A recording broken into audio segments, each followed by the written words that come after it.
The blue color predominates in clear sky. Why? Reason? Because blue color is scattered maximum by the particles present in our atmosphere.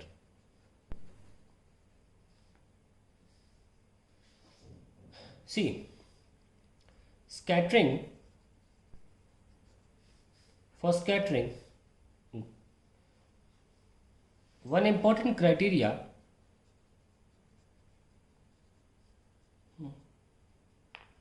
is that the particle size must be slightly smaller than the wavelength of light to be scattered. हमारे atmosphere में particles कौन कौन से हैं? Molecules in fact oxygen है, nitrogen है, arsenic है और CO2 है। मोटा मोटा इनका पार्टिकल साइज जो है वो बाय चांस की बात है कि just smaller than blue light है, और इसीलिए ये ब्लू लाइट को स्कैटर करते हैं। Okay, now one can also say that sir VIBGYOR में ये पार्टिकल अगर ब्लू इंडिगो से ज़्यादा बड़े हैं तो इंडिगो का तो सवाल ही नहीं उठता। खैर ऑब्वियसली ब्लू से छोटे हैं, मतलब ब्लू और इंडिगो के बीच में आता है पार्टिकल साइज, पर ग्रीन से भी तो छोटे हैं, तो ग्रीन क्यों नहीं स्कैटर करते? तो उसकी वजह दूसरी है। नो, स्कैटरिंग का रिलेशन वेवलेंथ से पावर 4 है। ऑल्सो करके ऐड करेंगे इसमें अब आप answer further. Also scattering proportional 1/λ for.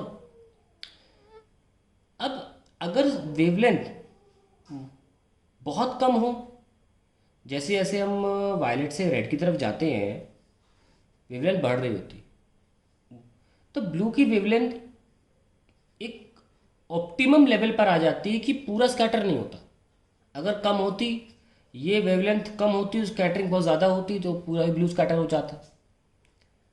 पर ब्लू का वेवलेंथ एक ऐसी वैल्यू पर, ऑप्टिमम वैल्यू पर है कि ना तो पूरा ब्लू स्कैटर हुआ और साइज की वजह से सिर्फ ब्लू ही स्कैटर हुआ, पूरा भी स्कैटर नहीं हो पाया। पूरा स्कैटर तब होता जब वेवलेंथ काफ़ी कम होती। तो ब्लू इन दोनों कंडीशन को परफेक्ट मैच करता है, इसके कारण ब्लू ही स्कैटर होता है और आसमान ब्लू ही दिखता है। ठीक है।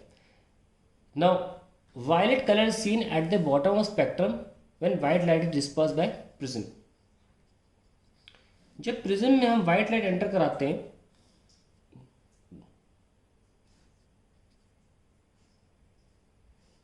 तो देखते हैं कि वायलेट सबसे नीचे होता है, रेड सबसे ऊपर।